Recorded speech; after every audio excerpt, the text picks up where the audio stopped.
Hello, this is Spilling the Loyalty. Spilling the Loyalty is a Digitas podcast, and I am co-host Melissa Berger, Chief Solutions Officer at Digitas. Today's episode is extra special because we are brewing, no pun intended, up a new chapter. That's right. We have a new co-host. We are entering a new era, not error. And I couldn't be more excited to have the CEO of Digitas, Amy Lanzi, as my new co-host. Welcome, Amy. Thank you so much for having me. I'm honored to be here, and I can't wait to figure out what we brew next. It's been, watching what you guys have done has been incredible, and we're going to take it to the next set of stories coming into the next year. Yes, we are so excited to have a new co-host, even though for our longtime listeners, don't worry, you will still see Brad because he cannot get away from Amy and I without, really some challenges. So he's still going to be very involved. He is our original founder and co-host of Spilling the LoyalTea. And, we just want to talk a little bit about your new role, where you're headed, and really do a little bit of a look back on what we've done. I can't believe, Brad, that it's been 2 years since we've been doing this. Wow. Incredible. So you've been such a big part of building this community. We joked that our parents were our only listeners at first. We're growing. Now we'll get an even, lovelier push out to all of Amy's fans in the world. So this is going to be great. So we're really excited about our future. But Brad, what's next for you? Let's talk about you for a minute. Well, first of all, I'm honored to be with both of you. I mean, you're two of my favorite people in the world. So to be with you today is it's awesome. Feels like being on the sofa with friends. So I love it. So I have moved to a new role. So I'm the Global Chief Revenue Officer at a social good company called We Are Eight. We call it the People's Platform. It's bringing positive social economic transformation to people and the planet. So that's our tagline. But so excited about it. Amy and I met with We Are Eight 2 years ago, and I fell in love with them, and off to the races we go. So I'm here in London now, but again, I will always be with you, cheering you on, and also hoping to be a part of it as we move forward. Absolutely. Well, and yes, that's a big part of the story is you've moved back to London, which you've been wanting to do for so long. And, obviously Baker is in school there. So how is it being back in London, especially after really wanting to get back for so long? It feels like we're back home. It's a boomerang. So we lived here 21 years ago, and we're back now. And it's interesting because we're reacquainting with some of the friends that we had before. And Baker loves his boarding school here, and it's great. I mean, we're in the utopian period now. Like when you move somewhere, you still feel like you're on vacation a bit. Like there's a new restaurant or a new street or whatever. I'm sure that will calm down, but it does feel like it's a right fit for us. Listen, New York will always be the love of our life too. And I have such amazing friends and people there, but it's a new chapter for us, and I think it's good. So yeah. And Nicole gets to decorate a new house. So oh yeah, for sure. Yeah, more new content for her as well. Well, before we dive into what's next for Spilling the LoyalTea, I want to take a moment to look back. Again, 2 years, which is crazy. We've had some incredible conversations between people within the group, partners, clients. And Brad, we've talked a lot about, where loyalty is going and what we mean by loyalty, right? Big L, little L has been a foundation of this podcast. And really, we want to focus on all things brand loyalty, which every marketer has a responsibility for driving brand loyalty. So we thought it'd be fun to kind of rewind a little bit and think about our favorite episodes. So, Brad, what is your favorite episode? What really resonated with you of all the ones that we did over the last 2 years? Well, it's funny because I have a favorite episode, but then I also have a favorite location. So the location was Cannes last year with you, Melissa, on the beach, because it was a glass cube and the water was like lapping up. So that was amazing. And it was air conditioned. So that was huge as well. My favorite, it was even better, right? But my favorite episode for me, I think, was meeting Greg, the CMO of Ferrara. He was absolutely amazing. We sat with him in Chicago. You and I, Melissa, didn't really know him that well, and we bonded with him immediately. But it was just amazing for him to talk about the creative process that Ati and his team do at Digitas with the brand Ferrara and how they just take it up to the next level each time. But I really loved when he dove into like his journey. You don't hear people talk about their journey from 20 years old to the CMO and the twists and turns and failures and wins and successes. People just tend to focus on the good things. And he went deep in like, hey, I made this wrong move, but then I did this. And I think it's just great for people to hear people's journey. So that was my favorite episode so far to date.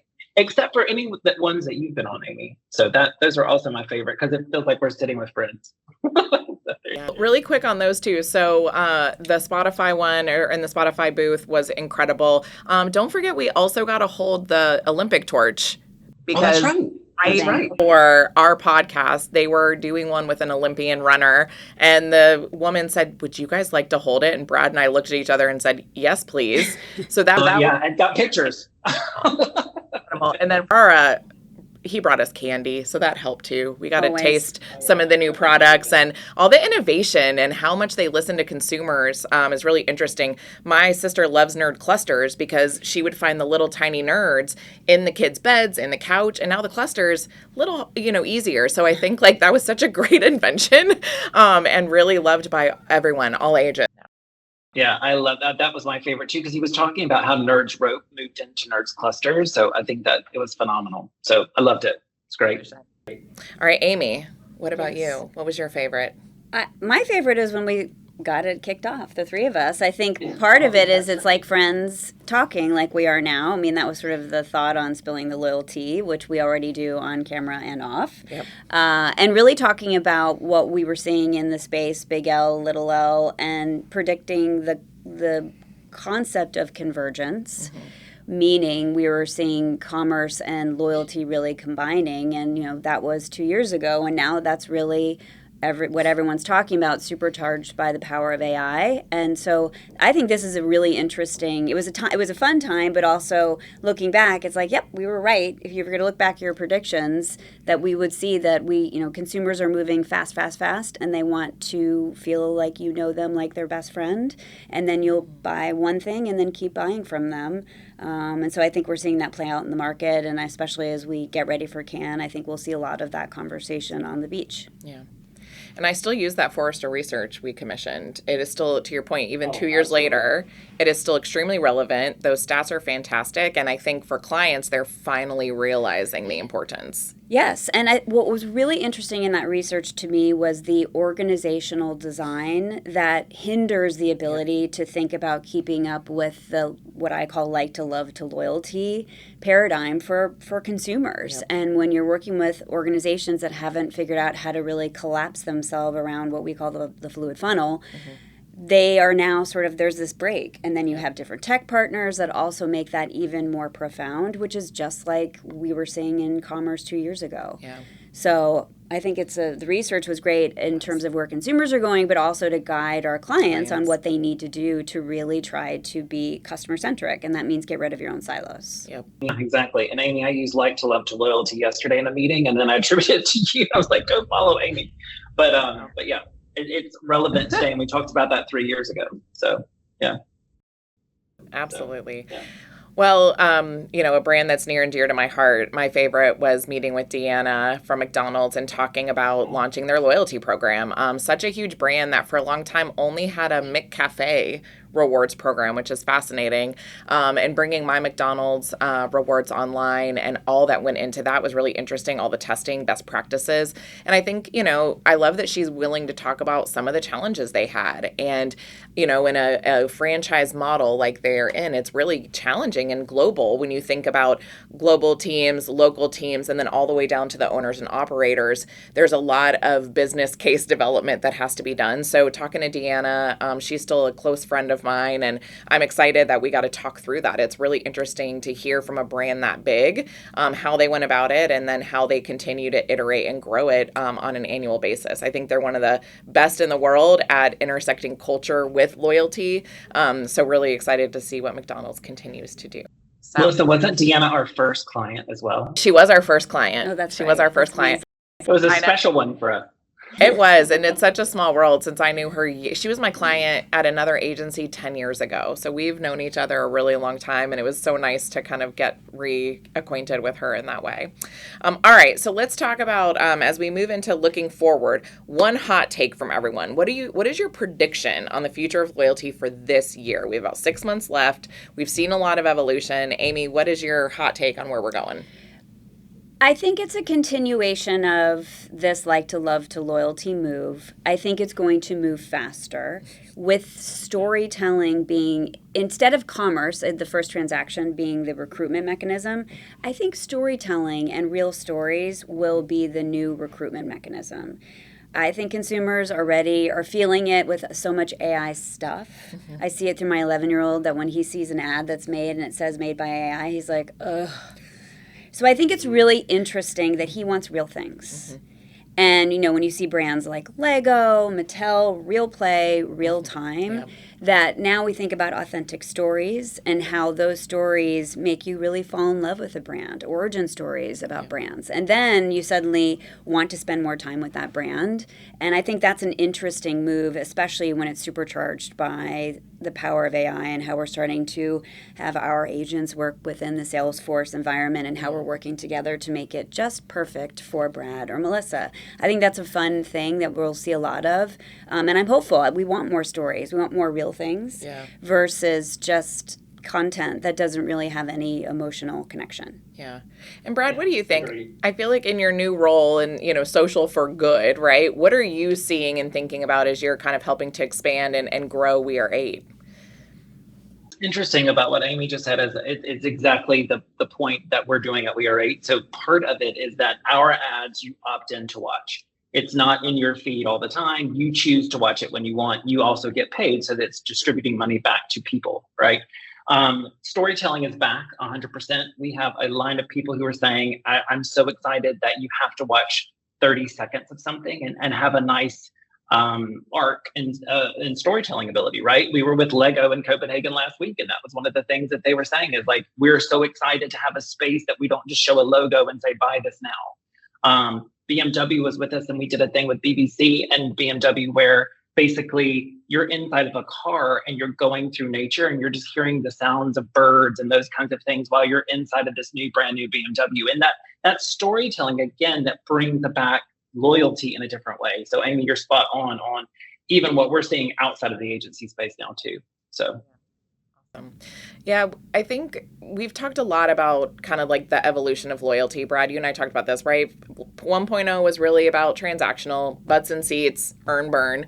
2, there's still a lot of conversation around emotional loyalty. And I think a lot of brands have gotten there where it's more than just a transaction as far as what loyalty means.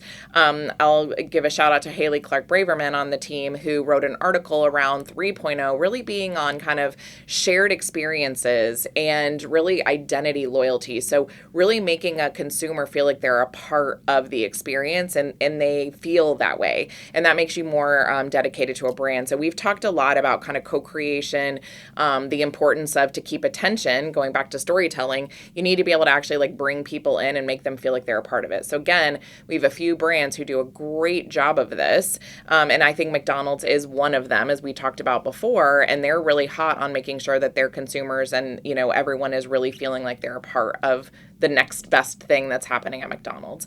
So again, I think we're going to continue to see this kind of evolution on modern loyalty, and it's really just going to be more than just, I'm going to do this and get this in return. I think one of the things when we were at Possible, we were talking about this, that we observed, especially from the ad tech market and the partners, is the willingness to share data in the privacy compliant way so that is now possible as the underpinning. So if you think about McDonald's amazing work on Fan ID, and then you bring in other partners that can help you understand real local, like what is happening in your zip code, like McDonald's I shop in Manhattan is very different than upstate, and what like local fans is very different. Yeah. But you need the data underpinning to do that, so it feels seamless. Yeah. And so I think that is the great complement to that wonderful vision on Loyalty 3.0 is also that actually now all the MarTech platforms are working together in the spirit of making it better for consumers around fandom, which I think is a really fun thing we're going to walk into. And now the stories make that even, you can talk about long form stories, short form, and what that looks like based on what that type of consumer wants to, how they want to engage. Yeah. Well, and it's interesting too because we think about kind of clients' points of view on this versus agencies. We are seeing, Brad, you and I have talked about, where all media RFPs previously zero mention of what happens after we acquire. Now we're seeing more and more, one bullet, more and more. We've been on briefings recently where the clients are talking about the importance from the board saying that owned data and CDPs and CRM are important, and they're not just focusing on how do we acquire more new. So I love that we're continuing to see that evolution. I think clients are really starting to understand that their owned ecosystem is the best asset they have. So you have to maximize it, which obviously in our role, very excited about that. Good news. Good news. Yeah. Yeah, it's very good news. And that's something that we're doing here at 8 as well, because we link off. So everything that you see, we link off at every single point. We want brands to go back to their own channels and to build their first party data there, not just within a platform. So that's awesome, Melissa. Thank you. We don't need more walled gardens, so I love that. Thank you. Link out. Well, before we close out, we wanted to just ask one last question for you, Brad. And, in the vein of me, just getting married and getting a ring on my finger, what brand do you want to put a ring on? And what brand are you about to break up with? Well, I think the brand I want to keep the ring on the finger, I'll say that, is Delta. I'm obsessed. I've always been a huge Delta fan. Melissa, you know this. We try to rack up the miles as we go. Diamond medallion. Woohoo. But they were so good to us during our move. So we moved with our dog Dasher. He's the love of our life. Don't tell Baker I said that. But basically, the way they treated him during the whole process of going from JFK, we actually went through Charles de Gaulle just because of pet things that they have to do here. But they were amazing with him and how they took care of him, even let him go to the lounge, let him walk around on the plane. And everyone was so welcome and wonderful to him. And we were so anxious and nervous about it, and how they just took care of us and made our anxiousness go down and our anxiety go down, I think was huge. And that spoke wonders to me. And every time we met with someone, they were like, Mr. Blackmon, Mrs. Blackmon, thank you so much for being a Diamond medallion. Whatever we can do for Dasher and you during this move, they knew everything about it. It was so nice. And so keeping a ring on the finger, I will always fly a Delta airline, whether it be Air France or whatever it is around the world. Huge. As far as to break up with, I mean, there's a few here in the UK now because I've been ordering lots of things for the house, but I won't mention them. And it's just because the product, it's Argos and Habitat. It was for garden furniture, and we've ordered furniture for our garden, and basically it's been the wrong color 3 times. So we're breaking up with them. But other than that, it is what it is. Bad experiences make a big difference. Experiences. So I love that you brought up Delta and, also just like your loyalty. It's really funny. A lot of people have, loyalty to an airline. There are certain things that you're definitely going to go all in because you know the benefit. I've had a lot of people tell me, oh, well, I haven't really picked a hotel brand. I just kind of stay wherever.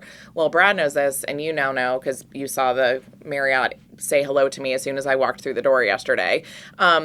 I paid for most of our honeymoon on points. So shout out to points programs. They do work and they do help. Yes, so don't knock it, right? So what I will say is the amount of money that saved us, which was huge because of the financial aspect of the wedding.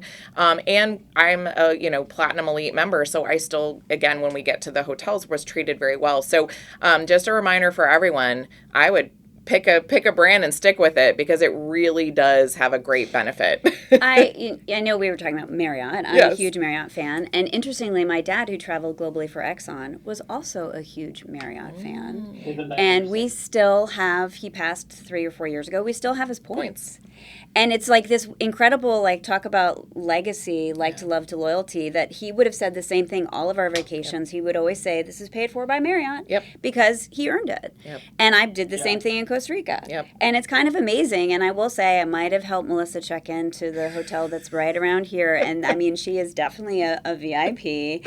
And it was adorable. They knew exactly what you wanted and you felt like you were at home. And I think that's a little bit of the point is it should be that you're earning, of course. You need to make your own flywheel for all of the places. Yeah. You know, you should. It's about value. Absolutely. But also the experience Yes. that they were lovely Yeah. with you. Hello, hello, how are you? And the gentleman even gave her his personal umbrella Because it was pouring. raining. Yeah. But it was kind of amazing. It was. And, you know, I think that is the future in terms of not only do you get these things, but you Yeah. also feel welcomed. Yeah. Boutique hotels are cool, but if all you do is sleep there, might as well earn points. That's right. What Yeah. does that matter? I Right. agree. You got me on Marriott, Melissa, so huge You're fan. welcome. You're welcome. You're welcome, Marriott. We love you.